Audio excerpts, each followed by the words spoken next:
नमस्कार दोस्तों, स्वागत है मेरे YouTube channel Indian Ayurvedic doctor पर। दोस्तों, मैं हूं आपका दोस्त डॉक्टर MKS। जैसा कि बहुत दिनों से बच्चों को इंतज़ार था कि सर काउंसलिंग के वीडियो कब से स्टार्ट करने वाले हो। ठीक है, काफ़ी इंस्टाग्राम पे देश भर के मैसेज आ रहे थे, लेकिन मैं किसी रीज़न की वजह से, किसी कारणवश मैं नहीं बना पा रहा था। यूट्यूब पे अपडेट नहीं दे पा रहा था, कोई भी लेटेस्ट अपडेट। ओनली जो रिकॉर्डेड लेक्चर्स हैं वही अपलोड हो रहे थे। आपने पिछले 1-1.5 महीने से आपने ये नोटिस किया होगा। लेकिन आज, ठीक है, आज से अपन स्टार्ट करते हैं कि राजस्थान जो आयुष काउंसलिंग है, जो मेरा मेन फोकस रहता है राजस्थान आयुष काउंसलिंग का रहता है। पिछले मैं 7 साल से राजस्थान आयुष काउंसलिंग की अपडेट बच्चों को देता आ रहा हूँ। तो इस साल भी अपन जो 2024 में काउंसलिंग होगी राजस्थान आयुष काउंसलिंग, उसकी सारी अपडेट इस चैनल पर मिलने वाली हैं। तो ये अपना फर्स्ट वीडियो है राजस्थान आयुष काउंसलिंग से संबंधित। तो कौन कौन से बच्चे हैं एलिजिबल हैं राजस्थान आयुष काउंसलिंग के लिए? तो पहली बात तो पूरी इंडिया के बच्चे एलिजिबल है। अब आप बोलोगे सर पूरी इंडिया के बच्चे कैसे एलिजिबल हैं? क्योंकि इसलिए एलिजिबल है गवर्नमेंट के लिए तो राजस्थान के एलिजिबल हैं, और जो प्राइवेट सीट हैं 15% उसके लिए ऑल इंडिया से बच्चे अप्लाई कर सकते हैं। क्लियर? अब अपन बात करें यहाँ पे जो जिसकी जनरल कैटेगरी में 164 मार्क या 164 से अबोव है नीट में, वो सारे बच्चे एलिजिबल हैं। OBC, SC और ST में जिन बच्चों के 129 से अबोव मार्क्स हैं वो सारे बच्चे एलिजिबल है। क्लियर? अब ध्यान से देखो, जिसमें फिजिकल हैंडीकैप है 146, जिसके नीट में मार्क्स हैं वो एलिजिबल है, मतलब इससे अबो या 146। और SC और OBC में जो फिजिकल हैंडीकैप है उसके 129 जिसके हैं वो एलिजिबल है। क्लियर? ये सारे बच्चे एलिजिबल हैं, पूरी इंडिया के बच्चे एलिजिबल हैं। और राजस्थान के तो है ही, जब पूरी इंडिया आ गई तो राजस्थान इंडिया में ही तो है। ये तो हो गई बात। विदाउट नीट कोई BAMS में एडमिशन नहीं होता है, ये बात क्लियर रखना। इसलिए मैंने ये कट ऑफ बताई है कि भाई ये बच्चे एलिजिबल हैं राजस्थान आयुष काउंसलिंग के लिए।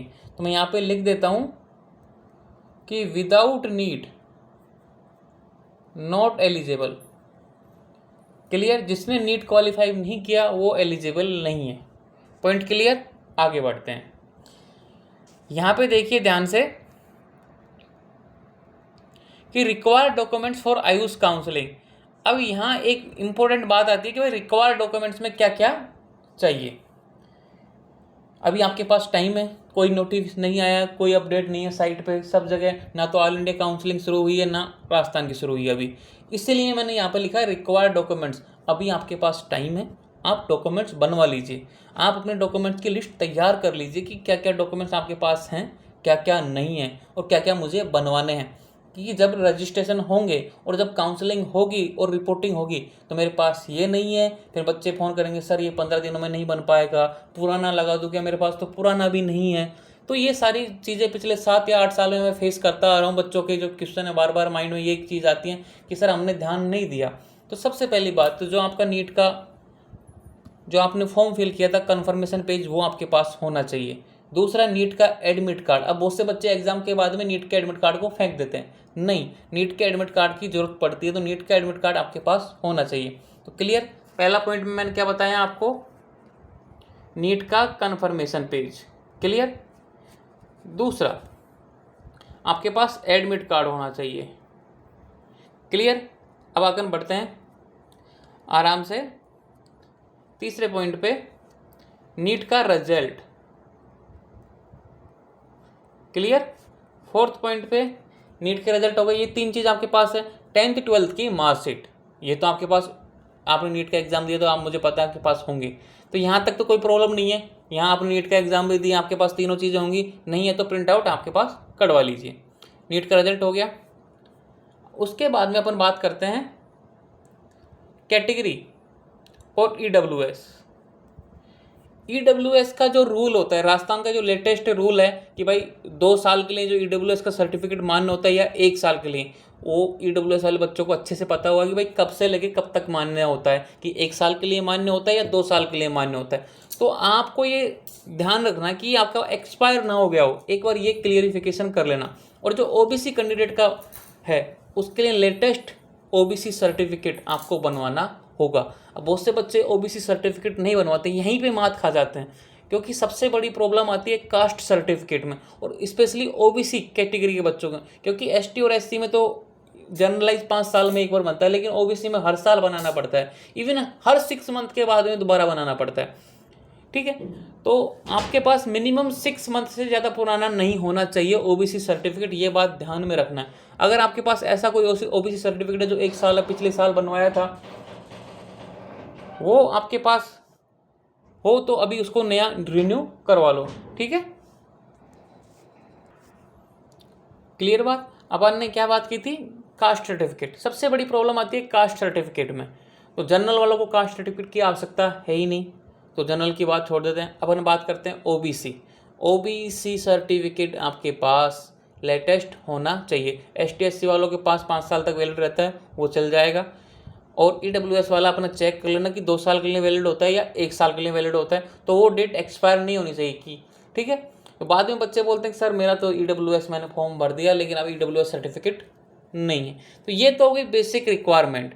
उसके बाद में आपकी जो फोटो हैं वो आपके पास होनी चाहिए, जो आप रजिस्ट्रेशन फॉर्म पे अपलोड करोगे वो आपके पास होनी चाहिए। और जो आप काउंसलिंग की रजिस्ट्रेशन करोगे तो कन्फर्मेशन पेज बनता है लास्ट में कि भाई आपका फॉर्म सबमिट हो गया, एक पेज निकलता है, वो आपके पास सलामत होना चाहिए। क्लियरली ये सारी चीज़ें बेसिक रिक्वायरमेंट है। ये बेसिक रिक्वायरमेंट में भी बच्चे ना मात खा जाते हैं, मतलब धोखा खा जाते हैं कि मेरे पास आज नीट का रिजल्ट का एडमिट कार्ड मतलब पीडीएफ नहीं है, या फिर एडमिट कार्ड नहीं है, कन्फर्मेशन पेज नहीं है, फोटो नहीं है, कास्ट सर्टिफिकेट पुराना है। ये सारी चीज़ें आपके पास होनी चाहिए। एक मतलब फाइल बना लीजिए, आधार कार्ड आपके पास होगा, एक बेसिक आइडेंटिटी प्रूफ सबके पास होता है क्योंकि आपने नीट का एग्जाम दिया तो इतना तो होगा कि एक आइडेंटिटी प्रूफ आपके पास होगा। अदर रिक्वायरमेंट है, जैसे किसी ने क्रिमिलियर है, नॉन क्रिमिलियर, वो थोड़ा स्पेसिफिक में आ जाता है। किसी के पास आर्मी के डिफेंस में, पैरामिलिट्री में, तो वो डॉक्यूमेंट्स आ जाते हैं और उनका कोटा अलग से रहता है। तो वो सारी चीज़ें जो अलग अलग से बच्चे हैं, फिजिकल हैंडीकैप वाला बच्चा हो गया, उसके लिए फिजिकल हैंडीकैप का सर्टिफिकेट होना चाहिए। वो सारी चीज़ें आपके पास, स्पेशली आप किस कैटेगरी से सीट लेना चाहते हो उसके अकॉर्डिंग आपके पास डॉक्यूमेंट्स होने चाहिए। क्लियर, लेकिन बेसिक रिक्वायरमेंट 10-12 की मार्कशीट हो गया, ये माइग्रेशन हो गया 12th के बाद में जो स्कूल से मिलता है, ठीक है, कैरेक्टर सर्टिफिकेट हो गया, वो आपके पास होना चाहिए। टीसी भी कटवा लीजिए अपनी स्कूल से 12th के बाद, क्योंकि कॉलेज में कभी कभी मांग लेते हैं। तो बहुत से बच्चे कहते हैं टीसी तो मैंने अभी ली नहीं स्कूल से, फिर एंड टाइम पे परेशान होते हो।